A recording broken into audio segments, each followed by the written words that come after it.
Hello guys, I M back with my pregnancy finds. This is part 2.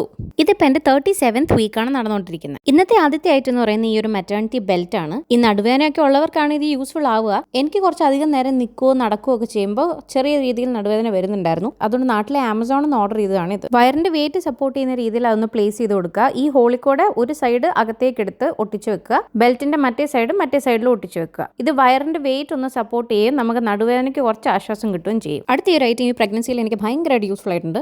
ഒത്തിരി മണിക്കൂറിന്റെ യാത്രയൊക്കെ വരുമ്പോൾ എന്റെ കാലിൽ നല്ല വീർത്ത് പപ്പടം പോലെ ആവുന്നുണ്ടായിരുന്നു, സ്വെല്ലിംഗ് കാരണം. അത് കുറയ്ക്കാൻ എന്നെ സഹായിച്ച ഐറ്റമാണ് ഇത്, കംപ്രഷൻ സോക്സ്. ഇത് നല്ല സ്ട്രെച്ചി ആൻഡ് ഇലാസ്റ്റിക് ആയിട്ടാണ് വരുന്നത്. നമ്മുടെ കാലിലെ വാട്ടർ റിട്ടൻഷൻ പ്രിവെന്റ് ചെയ്ത് സ്വെല്ലിംഗ് കാലിലേക്ക് ഇറങ്ങാതിരിക്കാൻ ഇത് ഹെൽപ്പ് ചെയ്യും. കുനിഞ്ഞിരിക്കാൻ വയ്യാത്തതുകൊണ്ട് ചാച്ചന്റെ ഹെൽപ്പോടെയാണ് ഞാൻ ഇത് ഈച്ച് ടൈം ഇട്ടുകൊണ്ടിരുന്നത്. ഇത് വാങ്ങിക്കുവാണെങ്കിൽ കറക്റ്റ് സൈസ് നോക്കി വാങ്ങിക്കണം. It shouldn't be too tight or too loose. അടുത്ത ഐറ്റം എന്ന് പറയുന്നത് ഒറിമിയുടെ ബംപ് ഹൈഡ്രേറ്റിംഗ് വിപ്ഡ് ബട്ടർ ആണ്. സ്ട്രെച്ച് മാർക്സ് എന്ന് പറയുന്നത് നമുക്ക് കംപ്ലീറ്റ് ആയിട്ട് ഒഴിവാക്കാൻ പറ്റുന്ന സാധനമല്ല, പക്ഷേ സ്കിൻ ഡ്രൈനെസ് കൊണ്ട് ഉണ്ടാകുന്ന സ്ട്രെച്ച് മാർക്സ് നമുക്ക് മോയ്സ്ചറൈസേഷൻ വഴി പ്രിവെന്റ് ചെയ്യാവുന്നതാണ്. അങ്ങനെ പ്രഗ്നൻസി സേഫ് ആയിട്ട് ബേബി ബംപിൽ യൂസ് ചെയ്യാൻ പറ്റുന്ന ഒരു മോയ്സ്ചറൈസർ ആണ് ഇത്. ഇതിൽ ആർട്ടിഫിഷ്യൽ ഫ്രേഗ്രൻസസ് ഒന്നും വരുന്നില്ല. ഒരു ലൈറ്റ് സ്വീറ്റ് സ്മെല്ലാണ് വരുന്നത്. ഇതിന്റെ ഒരു ഫീൽ എനിക്ക് നല്ല ഇഷ്ടമാണ്. ലൈറ്റും ആണ്, നോൺ സ്റ്റിക്കിയും ആണ്. പാക്കേജിംഗ് പിന്നെ പറയണ്ടല്ലോ, കാണാൻ നല്ല ക്യൂട്ട് ആയിട്ടുണ്ട്. പിന്നെ നമ്മുടെ ഇന്നത്തെ ലാസ്റ്റ് ഐറ്റം എന്ന് പറയുന്നത് ഇതിന്റെ ഒരു സിമിലർ ഐറ്റം ആണ്. ഒറിമിയുടെ തന്നെ നറിഷിംഗ് ബെല്ലി എലിക്സിർ ആണ്. അതായത് പല ഓയിൽസിന്റെ ഒരു ബ്ലെൻഡ് ആണ്. ഇതിന്റെ പാക്കേജിംഗ് ഒരു പമ്പ് ആയിട്ടാണ് വരുന്നത്. നേരത്തെ കാണിച്ച ബോഡി ബട്ടറിനേക്കാളും കുറച്ചുകൂടെ ലൈറ്റ് ആണ് ഈ ഓയിൽ. ഇതിപ്പോ ഞാൻ എടുത്തത് കുറച്ച് കൂടിപ്പോയി. വളരെ കുറച്ച് എമൗണ്ട് മതി നല്ലപോലെ മോയ്സ്ചറൈസ് ആവാൻ. ഓയിൽ കൺസിസ്റ്റൻസി ആയതുകൊണ്ട് തന്നെ ആയിരിക്കും